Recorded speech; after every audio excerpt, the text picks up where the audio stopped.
Station Omega-7's intergalactic zoo was famous for exactly one thing: housing creatures so monumentally dangerous that even looking at the brochure required signing a waiver.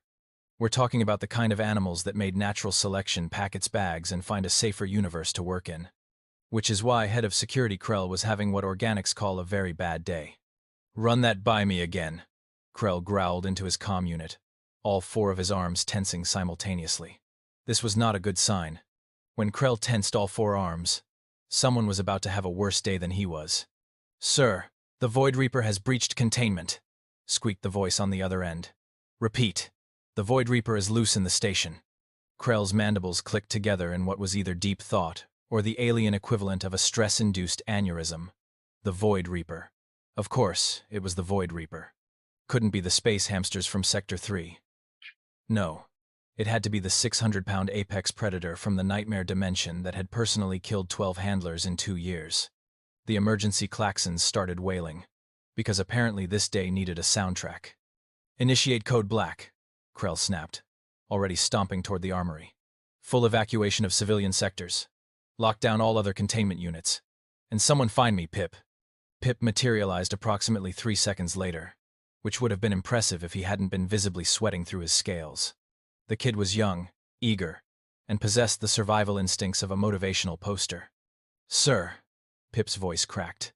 "I came as soon as I heard. The Void Reaper, sir. That's the one that ate Handler Jorn, right?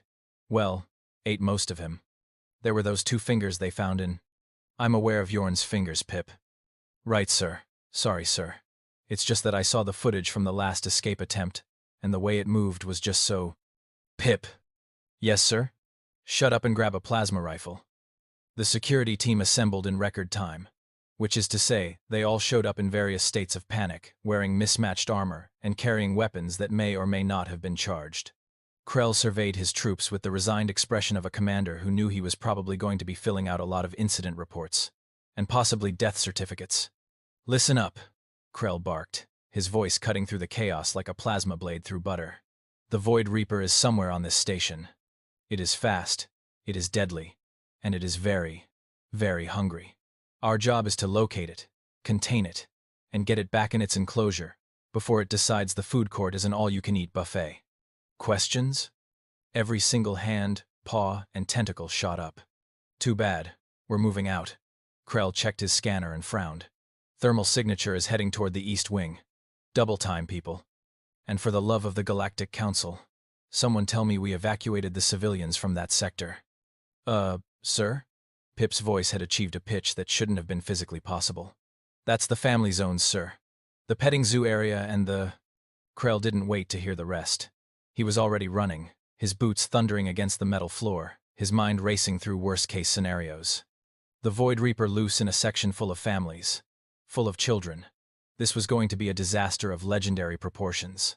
The kind of disaster that got security chiefs fired. Or eaten. Possibly both. "Move, move, move!" he roared, and his team scrambled after him like their lives depended on it. Which, knowing the Void Reaper's dining preferences, they absolutely did. The security team thundered through the corridors of Station Omega-7 like a very heavily armed parade that nobody wanted to see. Krell's scanner beeped urgently, tracking the Void Reaper's heat signature through the station's maze of passages. "Contact in 30 meters, Krell announced, raising one arm for silence while the other 3 gripped various weapons. "Pip, you're on point." "Me?" Pip's voice went up another octave. "Sir, I really think someone with more experience should—" "You have eyes, don't you?" "Well, yes, sir, but I'd prefer to keep them, sir." They crept forward, weapons raised, every sensor cranked to maximum. The thermal scanner showed the Void Reaper's signature clearly now, unmoving in the children's interaction zone. That was wrong. The Void Reaper never stopped moving. It was a perpetual murder machine, all teeth and claws and bad attitudes. A sound echoed down the hallway. Krell froze. His entire team froze. Pip made a sound like a tea kettle attempting to suppress a panic attack. It was giggling. Child giggling. "Oh no," Krell whispered. "Oh no, no, no." They rounded the corner in formation, weapons trained, ready for the worst. What they found was so much worse than the worst, that it looped back around to completely incomprehensible. The Void Reaper. 600 pounds of intergalactic nightmare fuel. was sitting perfectly still in the middle of the containment sector. Its obsidian scales gleamed under the station lights. Its rows of serrated teeth, each capable of shearing through titanium, were fully visible. Its 12 eyes, which usually glowed with murderous intent, were half closed in what could only be described as contentment. And on its back, gripping two of its dorsal spines like handlebar grips, was a human toddler. The child couldn't have been more than 3 years old, wearing a shirt with some kind of earth animal on it and light-up shoes that blinked with every movement. She was bouncing happily on the creature's back, making clip-clop sounds with her mouth. "Giddy up, horsey!" the tiny human shouted with glee, patting the Void Reaper's head with her chubby hand. The Void Reaper made a sound. Not a roar, not a growl, a purr. A deep, rumbling, thoroughly satisfied purr that vibrated through the floor plating. Krell's brain attempted to process this information and promptly filed for early retirement. "Sir," Pip whispered, his voice barely audible. "Sir, what are we looking at?" "I have absolutely no idea, Pip." The toddler noticed them and waved enthusiastically. "Hi, this is my new kitty. He's nice." The Void Reaper turned its massive head to look at the security team. All 12 eyes fixed on them with an expression that was surprisingly easy to read. Touch the small human and die screaming. Then it went back to purring. "Nice kitty," the child repeated, patting the creature again. The Void Reaper leaned into the touch like an oversized, horrifically dangerous house cat. Its tail, which ended in a bone spike that could pierce starship hull plating, swished back and forth contentedly. Krell lowered his weapon very, very slowly. "Somebody pinch me." "Sir, I don't think that's going to help, sir," Pip said, though he looked like he wanted someone to pinch him too. "I think we might be having a collective hallucination, possibly from a gas leak. Or stress. Definitely stress." "That's the Void Reaper," said one of the other security officers, a three-eyed Glorbnax named Torvik, the same Void Reaper that killed Yorn, and Handlerplex, and that entire maintenance crew that took a wrong turn last month. "I'm aware, Torvik. And there's a baby human riding it." "I'm aware of that too, Torvik. Just making sure we're all on the same page, sir." The toddler giggled again and kicked her feet gently against the Void Reaper's sides. "Faster, horsey!" The Void Reaper obligingly stood up and walked in a small circle, moving with the careful deliberation of someone transporting incredibly precious cargo. Which, given that Handler Jorn's remains had been scraped off these same walls 6 months ago, represented a personality shift of staggering proportions. "Okay," Krell said slowly, his tactical mind trying desperately to formulate a plan. "Okay. We need to extract the human child without triggering the Void Reaper's predatory response. Suggestions?" The security team stared at him blankly. "Anyone?" "We could try stunning it," Pip offered weakly. "And risk hitting the child?" "Next idea." "We could ask nicely." Krell looked at Pip for a long moment. "Pip, when you go home tonight, I want you to think very carefully about your career choices." "Yes, sir." The human child, blissfully unaware that she was sitting on a creature that had a standing bounty of 50,000 credits dead or alive, continued to play pretend. She was now making sound effects that Krell assumed were supposed to represent a horse, though he had never seen a horse, and hoped he never would if they were anything like this situation. "Dispatch," Krell said into his comm, never taking his eyes off the scene. "We've located the Void Reaper. Send medical, hazmat, and—" he paused. "And someone find me whoever's in charge of humans on this station. We're going to need an expert." "Copy that. Also, sir, there's a couple looking for their daughter. Human couple. They say she wandered off near the— let me guess. Near the containment sectors?" "How did you know, sir?" Krell closed all 12 of his eyes, 2 per pair of arms worth of disappointment. "Send them here. And tell them to bring a leash. Or a cage. Whatever humans use to control their offspring. Because clearly, weapons and training were not going to cut it." Krell had faced down smugglers, space pirates, and a rogue AI that had developed a disturbing obsession with interpretive dance. None of those experiences had prepared him for the current situation, which was somehow more terrifying despite involving significantly more giggling. "All right. New plan," Krell announced, trying to project confidence he absolutely did not feel. "We form a perimeter. Nobody makes any sudden movements. Pip, you're going to slowly approach and attempt to communicate with the human child." "Sir, with all due respect, sir, why me, sir?" "Because if this goes wrong, you're the most expendable." "That's fair, sir." Pip took one trembling step forward. The Void Reaper's head snapped toward him with the speed of a plasma bolt. All 12 eyes narrowed. The purring stopped. A low growl emerged from its throat. The kind of growl that said very clearly, "Not one step closer. Scale boy." Pip took 3 steps backward at twice the speed. "Okay, so that's not going to work," Krell muttered. He tried to remember his training. The academy had covered hostage situations, armed standoffs, even interdimensional breaches. Nobody had ever mentioned what to do when the hostage was having the time of her life, and the hostage-taker was a murder machine acting like a transportation service. "Nice horsey wants treats?" the toddler asked, leaning forward to look into one of the Void Reaper's many eyes. "You want treats?" The Void Reaper made a chirping sound. An actual chirp. Like it was answering her question. Like it understood her question. "Sir, I think I'm having a breakdown," Torvik whispered. "Get in line," Krell replied. That's when he heard the voices approaching down the corridor. Human voices.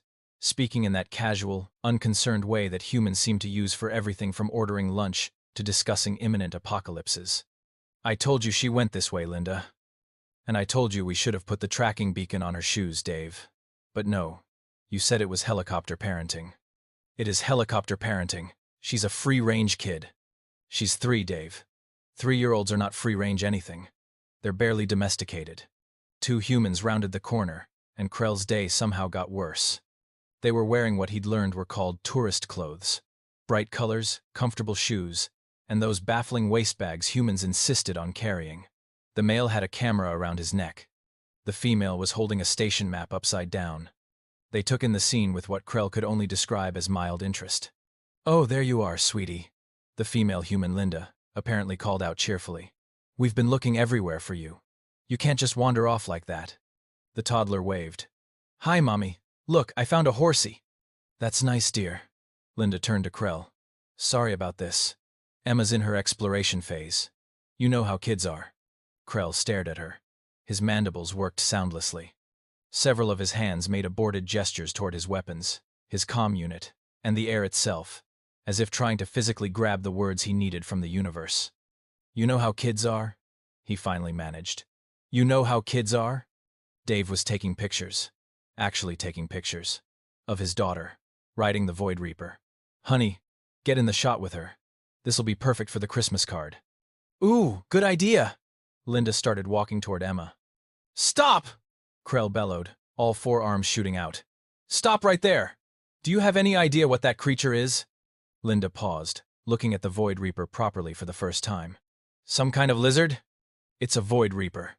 It's killed 12 handlers. It's classified as a Class 5 galactic threat. It once ate an entire strike team." Dave zoomed in for a closer shot. "Neat. Neat." Krell's voice hit a pitch that would have shattered glass if the station had any exposed glass, which it didn't, specifically because of creatures like the Void Reaper.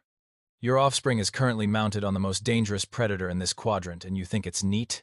"She's fine," Linda said dismissively. "She's always been good with animals. Last month, she made friends with a raccoon." "I don't know what a raccoon is." "They're basically tiny trash bandits with thumbs," Dave offered helpfully. "Pretty cute, actually. One of them stole my sandwich once." Krell looked at Pip. Pip looked at Torvik. Torvik looked at the rest of the security team. They all shared the same expression. "Is this real life?"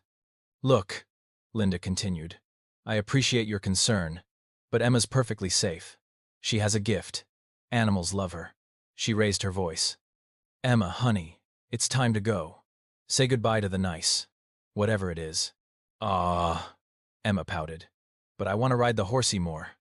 "We'll come back tomorrow, sweetie. The nice security guards need to put the horsey to bed."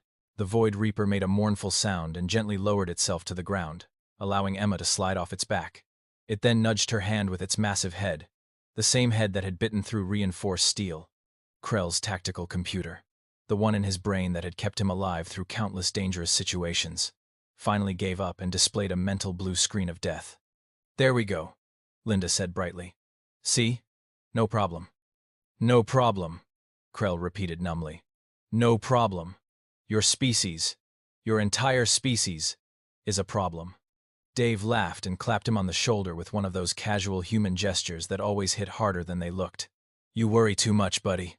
Anyway, thanks for keeping an eye on her." You guys are doing a great job here. I need to sit down, Pip whispered. You and me both, kid, Krell muttered. But the nightmare wasn't over yet. Not even close. Krell had made an emergency call to the one person on the station who might be able to explain this catastrophe in terms that wouldn't make his brain leak out of his auditory receptors. Dr. Quillix, the station's head xenobiologist, arrived 7 minutes later, looking like someone who'd been woken from a nap and was deeply resentful about it. Dr. Quillix was a Threnodian, which meant she had too many eyes and not enough patience. She took one look at the scene, Emma now holding hands with her parents, the Void Reaper watching them leave with something disturbingly close to longing, and sighed the deepest sigh Krell had ever heard. Let me guess, Dr. Quillix said flatly. Human child? How did you— This is the 3rd time this month. She pulled out a datapad and started making notes without even looking up. Last week, a human teenager had the plasma serpents doing tricks. Week before that, a human male somehow befriended the crystalline death mantis. It made him a friendship bracelet out of its own shed carapace. Krell felt something inside him break. And you didn't think to tell security? I filed 17 reports. You flagged them all as low priority. Because I thought you were having a mental breakdown. Well, now we're all having one, so at least it's equitable. Doctor. Quillix walked over to where the Void Reaper was still sitting, looking forlornly at the corridor where Emma had disappeared. She waved a scanner over it. Elevated oxytocin levels, reduced cortisol, increased dopamine production. Yep, it's bonded. Bonded? Krell's voice cracked. To the human child? In 10 minutes? Oh, probably less. 5 minutes, tops. Dr. Quillix scratched the Void Reaper under its chin. It leaned into her hand and started purring again. See, here's the thing about humans that nobody bothered to mention when the council approved them for galactic tourism. They're adorable, yes. Harmless looking, absolutely. Friendly, chatty, great tippers at restaurants. And they're the most terrifying apex predators in the known universe. The security team laughed. It was nervous laughter, the kind that said, please be joking. Dr. Quillix did not laugh. I'm serious. Dead serious. Humans evolved on a Class 12 death world. Do you know what a Class 12 is? That's a planet where 90% of the species are actively trying to kill you. The weather is trying to kill you. And the ground itself occasionally opens up and tries to kill you. Earth has creatures called hippos that kill more humans per year than almost anything else. And humans think they're cute. They have spiders that can kill with a single bite. And humans keep them as pets. They invented substances that cause pain to consume recreationally. They call it hot sauce and put it on everything. Pip raised a trembling hand. But they seem so— soft? Oh, they're soft. You know what else they are? Endurance hunters. They can track prey for days. Literal days. They just keep coming, walking at a steady pace, until their target collapses from exhaustion and gives up the will to live. They're pursuit predators that turn pursuit into an art form. Humans don't have claws, so they invented throwing weapons and became so good at throwing that they can hit targets at ridiculous distances. Their entire evolutionary path is a horror story for everything else on their planet. Krell's mandibles clicked nervously. But they eat vegetables. They're omnivores. So are bears, Dr. Quillix replied. How would you feel about giving a bear a hug? I would not. Smart. Now, here's where it gets really fun. Humans have this bizarre neurological quirk called pack bonding. They can and will form emotional attachments to literally anything. Rocks. Machines. Cleaning robots. There's documented cases of humans naming their starships and crying when they get decommissioned. They once sent a robot to Mars, and the entire planet sang it a birthday song when it had been alone for a year. Torvik raised a tentacle. But what does that have to do with— I'm getting there. Humans pack bond with anything, but especially with predators. On Earth, they took wolves, pack hunters, apex predators, creatures that could absolutely kill them, and turned them into something called dogs. Then they let the dogs sleep in their beds. They domesticated cats, which are obligate carnivores that literally only tolerate humans because we're convenient food dispensers. And humans think it's adorable when cats knock things off tables. They keep snakes, lizards, spiders, scorpions, fish that can kill them with poison, birds that can take their fingers off. And they do this for fun. The security team was very quiet now. So what you're telling me, Krell said slowly, is that humans are predators that befriend other predators. Not just befriend, They see a dangerous creature and think, I'm going to make that love me. And the worst part? It works. Because predators recognize predators. The Void Reaper didn't submit to that toddler because it was confused. It submitted because every instinct in its body was screaming that this tiny, soft, harmless-looking creature was higher on the food chain than it was. That's insane. That's humanity.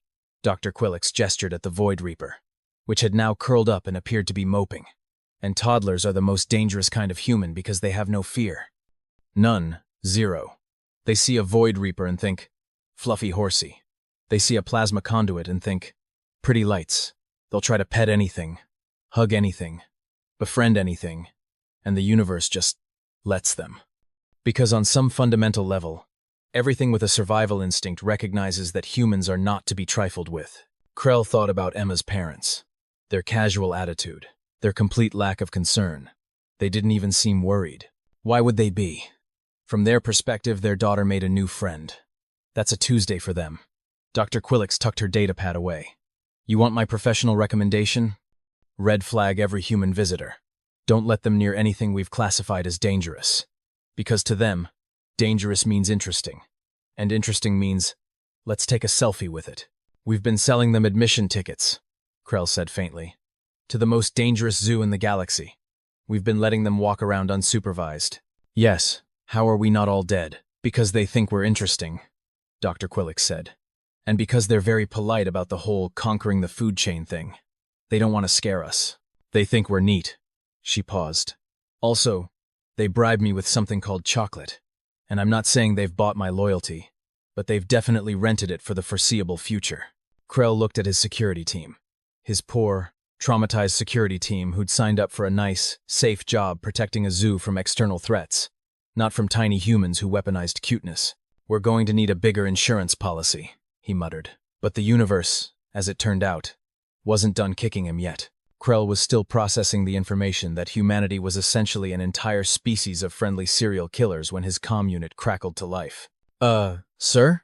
It was Jenkins from the monitoring station. Jenkins was a blowpoid, which meant he had excellent eyesight and a tendency to panic. Right now, he sounded very panicky. Sir, we have a situation. Of course we do, Krell said. Because at this point he'd accepted that the universe had put him on some kind of cosmic prank show. Define situation. The human child is back, and she's brought the Void Reaper with her. Krell's blood, all 3 types of it, ran cold. What do you mean she brought it with her? How did she... We locked the containment doors. She asked it to follow her, sir. And it did. It just did. It walked through 3 security checkpoints, and nobody wanted to stop it because the human child was holding its claw and skipping. Through the viewport, Krell could see it now. Emma, bouncing along the main corridor with the boundless energy of the very young and very doomed, holding onto one of the Void Reaper's razor-sharp talons like it was her grandmother's hand. The creature walked beside her with a gentleness that defied every piece of behavioral data in its file. Where are her parents? Krell demanded. Gift shop, sir. They're buying souvenirs. Of course they are. Krell started running. Again. He was getting way too much cardio today. Where is she heading? Best guess? The main exhibit hall. Sir, that's where we keep the... I know what we keep there, Jenkins. The main exhibit hall housed the station's most popular attractions, which was another way of saying the creatures most likely to cause mass casualties if anything went wrong. The crystalline death mantis, whose claws could slice through durasteel. The plasma serpents, which were essentially living lightning bolts with anger issues. And, most concerning of all, the Void Leviathan, which was kept in a reinforced aquatic tank under heavy sedation because it had eaten an entire moon colony once, and nobody wanted a repeat performance. Krell and his team rounded the corner just in time to see Emma push through the exhibit hall doors, the Void Reaper padding along behind her like the galaxy's most dangerous therapy animal. No, no, no, no, Krell chanted, bursting into the hall. Emma had stopped in front of the crystalline death mantis enclosure. The creature was pressed against the transparent aluminum barrier, all 6 of its scythe-like limbs spread wide. It was clicking its mandibles in a pattern that the behavioral specialists had identified as extreme aggression. Emma waved at it. Hi, bug friend. The crystalline death mantis stopped clicking. It tilted its triangular head. Then it started tapping its limbs against the barrier in a different pattern entirely. One that almost looked like... dancing? Is it performing for her? Pip whispered in horror. Oh, it gets worse, Dr. Quillix said. She'd followed them, datapad in hand, looking like a scientist watching a particularly interesting experiment that might also kill everyone. Look at the plasma serpents. The plasma serpents had emerged from their charging stations, which they never did unless they were hunting. 5 of them, each crackling with enough electricity to power a small city, were weaving through the air in synchronized patterns, creating light shows in shades of blue and violet. Emma clapped her hands. Pretty lights. Do it again. They did it again. I want off this station, Torvik said quietly. I want to go home and pretend this never happened. Get in line, Krell muttered. But Emma wasn't done. Of course she wasn't done. She toddles toward the Void Leviathan's tank, with the confidence of someone who had never once considered that the universe might contain things that could hurt her. The Void Reaper followed, and so did the crystalline Death Mantis, which had somehow opened its own enclosure. The plasma serpents formed a sparkling honor guard. Should we stop her? Pip asked. How? Krell shot back. We can't get close without triggering a predator response from her entourage. Emma pressed her face against the Void Leviathan's tank. The creature inside was the size of a passenger shuttle, all tentacles and teeth and bioluminescent hatred. It had been in suspended animation for 6 months because even sedated it kept trying to break out and eat the maintenance crews. It opened one massive eye. Emma waved. The Void Leviathan made a sound. It was transmitted through the water, through the reinforced walls, through the very air itself. A sound that was somehow, impossibly, a chirp, a happy chirp. The same kind of chirp that Earthbirds apparently made, though Krell had never heard one and was now certain he never wanted to. It's trying to communicate with her, Doctor, Quillix said, her voice filled with scientific fascination and existential dread. It's been in stasis for 6 months, and it woke itself up because it sensed a human child. Make it stop, Krell pleaded. Please, for the love of all that's holy in this galaxy. Make it stop. The Void Leviathan pressed one tentacle against the glass. Emma pressed her tiny hand against the same spot. The creature's eye dilated, its bioluminescence shifting from angry red to a soft, contented blue. I'm naming you Squishy, Emma announced. You're my friend now. The Void Leviathan rippled with what could only be described as joy. Behind them, Krell heard a familiar voice. Oh, there she is. Honey, Emma's made some more friends. Dave appeared, camera at the ready. Linda right behind him with her purse and absolutely no sense of appropriate concern. Sweetie, you can't keep wandering off, Linda said. But she was smiling. Actually smiling. Look at all these nice animals. Dave, are you getting this? Already on it. This is going straight to social media. Our friends are going to be so jealous. Krell looked at Dr. Quillix. Dr. Quillix looked at Krell. They shared a moment of perfect understanding. They were living in a nightmare, and the humans thought it was a vacation. Dr. Quillix, Krell said carefully. What's the worst-case scenario here? Well, if she keeps this up, she'll probably befriend every dangerous creature on the station, create an army of apex predators that see her as their pack leader, and fundamentally break our understanding of predator-prey dynamics. And the best-case scenario? That was the best-case scenario. Krell watched as Emma gave the Void Reaper a hug, patted the crystalline Death Mantis like it was a puppy, and blew a kiss at the Void Leviathan. Every single creature responded with affection. I need a drink, Krell said. I need several drinks, Pip added. I need to update my insurance policy, Torvik concluded. And somewhere in the background, Dave was already posting photos to the Galactic net with the caption, Family vacation. The kids love the zoo. 5 stars, would recommend. It took Krell 45 minutes. 3 panic attacks. 2 his own. 1 Pip's. And the promise of unlimited gift shop vouchers to convince Linda and Dave that perhaps, maybe, possibly, they should retrieve their daughter before she accidentally became the supreme commander of every deadly creature on the station. I suppose we should get going anyway, Linda said, checking her watch. We have dinner reservations at that nice Arcturian place on level 7. The one with the singing waiters? Dave asked. That's the one. Great. I'm starving. Come on, Emma. Time to go. Emma's lower lip trembled. She looked up at the Void Reaper with eyes that would have melted the heart of anyone with a heart, and possibly several species without them. But I don't want to leave my friends. The Void Reaper made a sound like a wounded ship's engine. The crystalline Death Mantis clicked mournfully. The plasma serpents dimmed their glow. Even the Void Leviathan pressed against its tank with what could only be described as desperate longing. We'll come back tomorrow, sweetie, Linda promised. The nice creatures will still be here. Promise? Promise. Emma turned to the Void Reaper and wrapped her arms around its massive neck. The creature that had once bitten through a combat mech closed all 12 eyes and made a sound of pure contentment. Bye-bye, horsey. I love you. If Krell had possessed a heart in the traditional sense, it would have done something complicated and confusing. As it was, he just felt vaguely nauseated. Emma gave the crystalline death mantis a gentle pat on its carapace. Bye-bye, bug friend. She waved at the plasma serpents. Bye-bye, pretty lights. And finally, she pressed both hands against the Void Leviathan's tank. Bye-bye, Squishy. Be good. The Void Leviathan's eye followed her as she skipped away, hand in hand with her parents, her light-up shoes blinking cheerfully with every step. It made one last chirping sound, so sad and so longing that even the hardened security team felt something uncomfortable happening in their chest regions. The moment the family disappeared around the corner, all the creatures turned to look at Krell. The Void Reaper's eyes held a very clear message. Bring her back, or suffer. Not my department, Krell said firmly. Take it up with management. Dr. Quillix was frantically typing on her datapad. I'm filing an immediate recommendation for policy changes. No more humans near the dangerous exhibits. Actually, no more humans near any exhibits.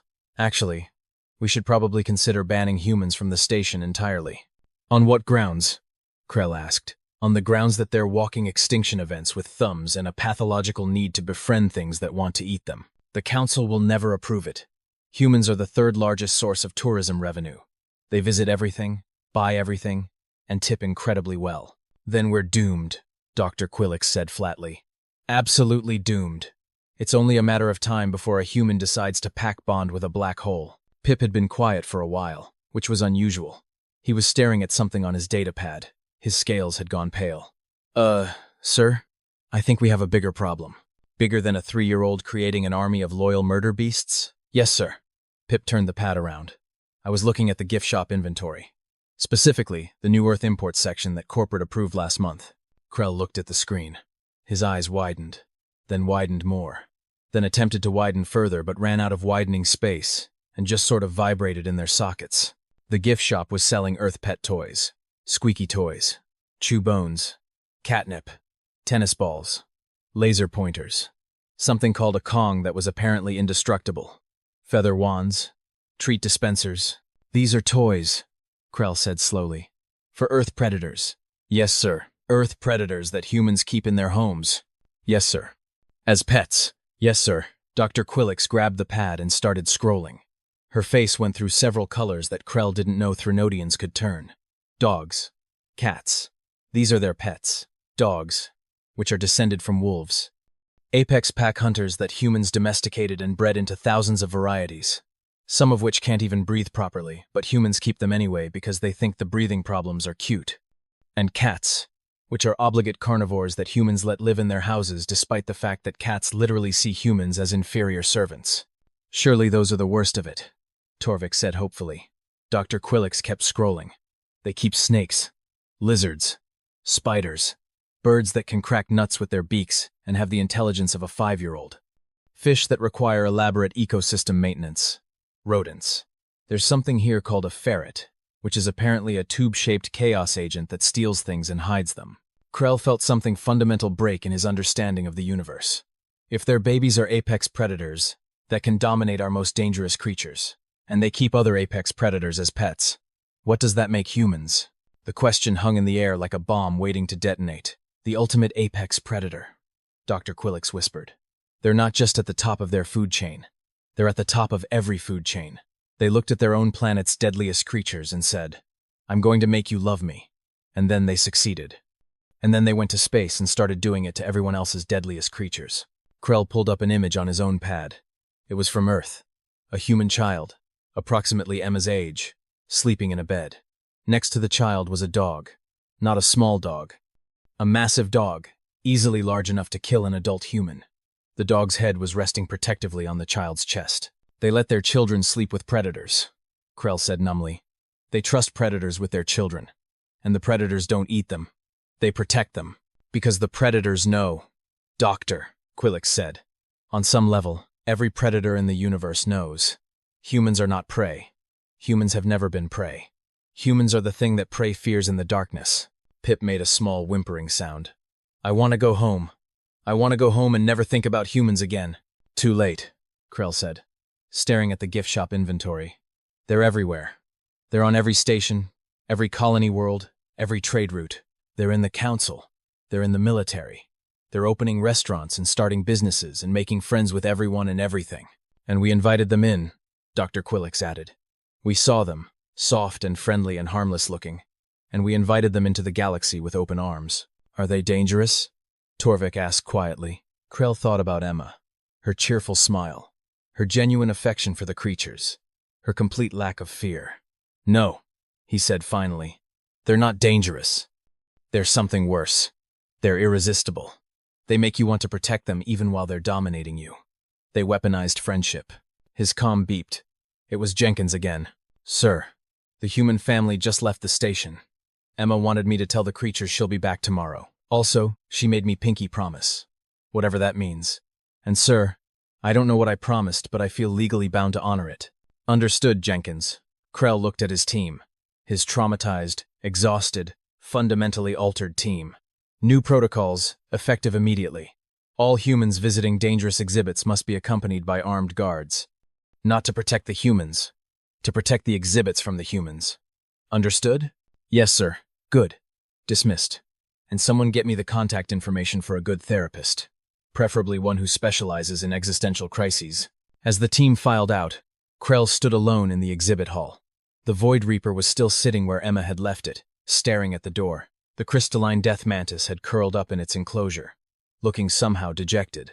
The plasma serpents had dimmed to almost nothing, and the Void Leviathan was pressed against its tank, one eye still fixed on the corridor. They were all waiting for her to come back, and she would come back. Krell knew it with absolute certainty. Emma would come back, and she'd bring other humans, and those humans would befriend more creatures, and eventually the entire station would be one big interspecies friendship collective with humanity at the center, holding the galaxy together with nothing more than enthusiasm and an inexplicable ability to make everything love them. Krell pulled up the photo again. The child and the dog, the predator and the apex predator, sleeping peacefully together. We never stood a chance, he muttered. From the void, Leviathan's tank came a soft, agreeing chirp. Krell sighed, pulled out his datapad, and began drafting his incident report. He had a feeling it was going to be a very long report, possibly the longest report in station history. He titled it, Regarding the Immediate Implementation of Human-Related Safety Protocols, or How I Learned to Stop Worrying and Accept That We've Been Conquered by Friendship. Then he added a subtitle. Also, someone please check if humans can pack bond with black holes, because I'm not ruling it out anymore. Corporate was going to love this, or hate it, probably both, just like humanity itself.